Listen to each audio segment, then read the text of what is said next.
Hey guys, good afternoon. This is your girl Kenzie Lexenberg of Career Creative Style, and we're here today once again at Kooyman, and we're going to be speaking, of course, storm ready. As you know, we are in the hurricane season.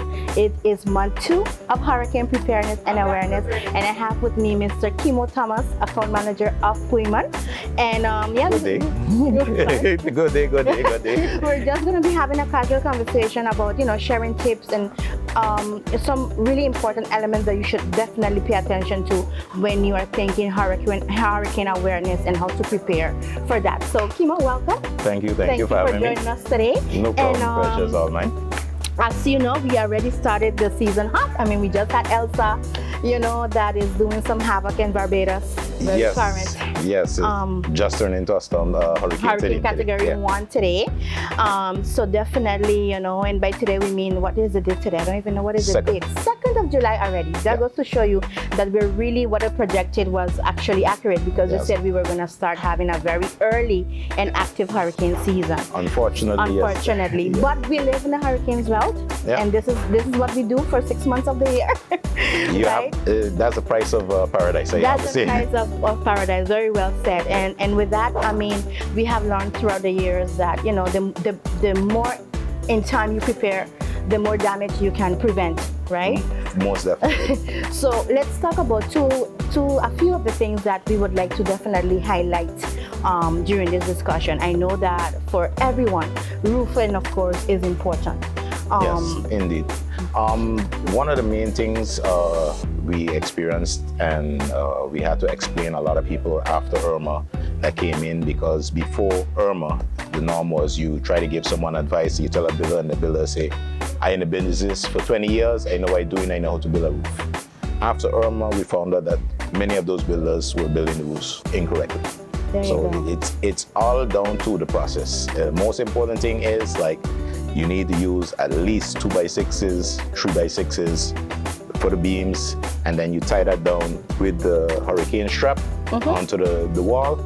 And most people, what they do is they pour a ring beam and put a bar through the beams as well, and that keeps it down. And then on top of that, you put down your T111, your felt, and then you put down your zinc.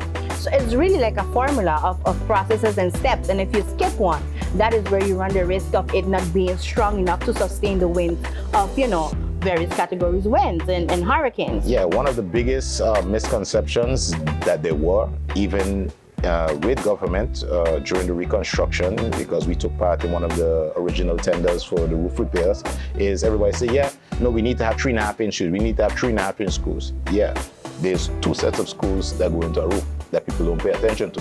You're just given the length of one, but you're not understanding the process. One of the main screws was you always needed at least a 5-inch or 6-inch screw that goes through the T111 and that hits your rafter. So that's either your 2x6s or 3x6 or 3x8, because that is what's actually holding the plywood together together onto the beam. If you don't have the right length of the screw, you don't put that in, you can put as long as you want a zinc screw, but the zinc screws don't always hit the beam. They hit the runner boards, what's on top of the felt.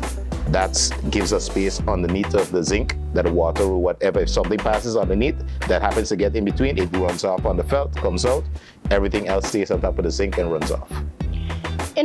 For me, it's of course a different type of lingo, because we're not speaking fashion here. For me, it sounds like a lot of work, but I think it's a process, and if you're able to at least communicate that to the person that is doing your roof reinforcement or repair, in making sure that that contractor understand from a perspective of, let's say, when they have the conversation, like, this is what you need to make sure that your roof is solid, and that can withstand X amount of winds. Of course, we know that with hurricanes, everything is unpredictable, and it's nature. Nature does what it's going to do ultimately, but it's in our benefit to understand the process of what it entails so that we can protect our homes. Well, 90% of the protection for the roof is like what I just explained, because if you tie down the plywood, the T111 to the rafters correctly, even if something hits your roof, it is, yes, you can never always stop total damage, but then it will be an isolated event and the whole roof wouldn't take off. Correct. That's what happened to a lot of people, that you got an isolated hit, and because the rest of the roof wasn't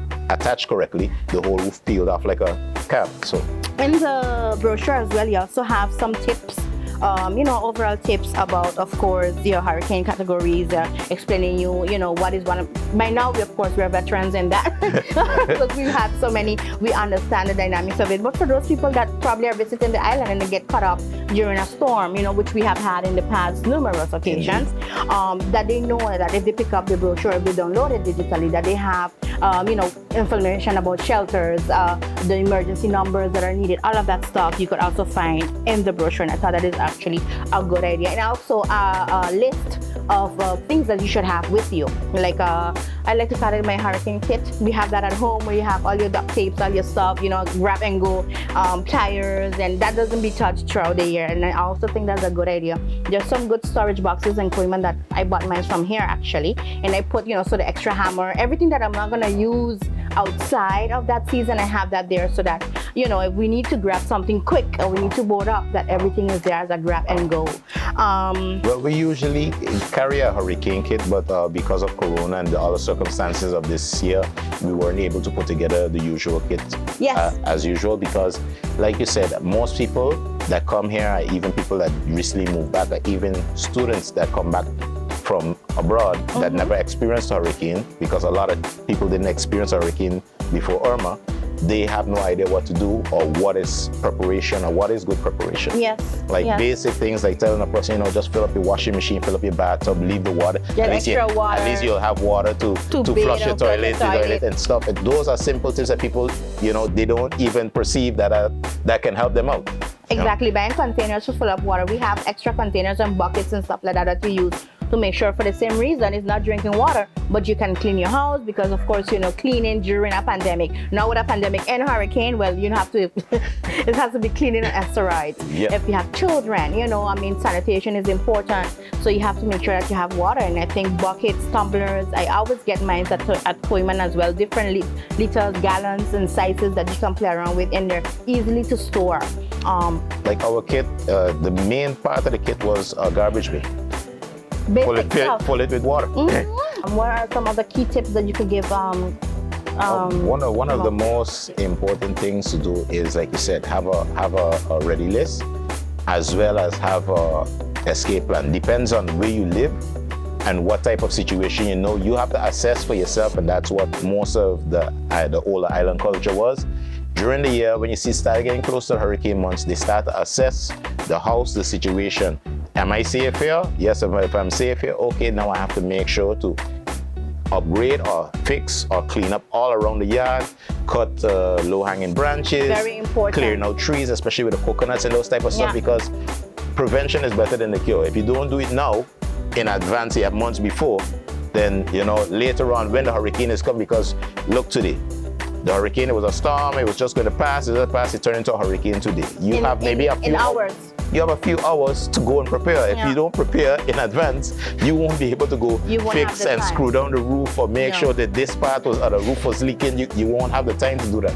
So you have to deal with those things throughout the year leading up to the season, and then reassess after every season. That is very important. And of course, if you know that you're, in low-lying areas and stuff like that, flooding, what do you know? Do you need sandbags? Do you need like all of these things? Like you said, prepare a list of things that could happen, and have a escape plan, have a route. Okay, if we cannot stay here before the storm is like really on us, I have to make a decision to move myself and my family to a more safer place. Or even basic things like vehicles. People don't hear that if you know you're in a spot that you live, that your vehicles are just open to the elements, coordinate with family, friends, or even your job or another business that and try and regulate something that you can put your vehicles in a safe place. It might be inconvenient for the time being, but at least less expenditures if you have to go and do repairs. Definitely, and all the process as well of the claiming process and how long it takes, and depending on how hard we get hit. I am crossing my fingers that we definitely don't get nothing to worry about this year. Last year we escaped, as I like to say it, and this year I'm hoping that we have the same luck. However, we can run hurricane with luck. We need to make sure that we prepare, and I think Kooyman is the right place for you to get not only your tools to cut down your branches, your trees, and everything else, but everything that you need in terms of preparing your home inside and outside, right? So yes, I think we will round off this conversation. No problem. Unless you have some other tips that you think are important to share with the audience? The only other information I would always give, and like I always tell everybody when you come into Kooyman, is ask a question. Never be afraid to ask a question. If one person doesn't know the answer, someone else will definitely know the answer, because the honest way we can help you is by understanding the situation. And what you're going to do. And I think some of us come here with just our plain canvas, but we don't really know. I'm one of those persons. I always want something, don't really know what it is I'm going to do. And then I have to, relate to that. Oh, and then we go, oh no, but you don't need that. You actually need this. So I can say that, the staff of Kooyman is always readily available to answer your questions and to walk you through whatever it is you need to get it done. No question is a dumb question. Just ask it. And if they don't know, like Kimo said, if he don't know someone, he's going to get someone that can assist you, and vice versa. I mean, at the end of the day, that's what we're here for, to try and support each other through this process of ensuring that our homes and businesses and lives, of course, are protected during this carnival season. That could not be a good thing. You still remember hurricane season?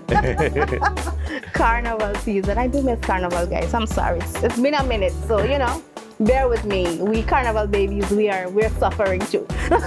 So guys, thank you so much. And I hope that, of course, that you take heed of some of this advice that was shared with you today. Thank you once again for being on board. No problem. Thank you for coming out and spending time with us. Yes, Kooyman is one of my favorite places to always, come and look cute and shop around for things that are not fashionable at all, but definitely that you need. So until the next time, stay tuned. Make sure you check their catalog digitally, and also again the hard copy on in the store as you walk in. Yeah. Bye bye.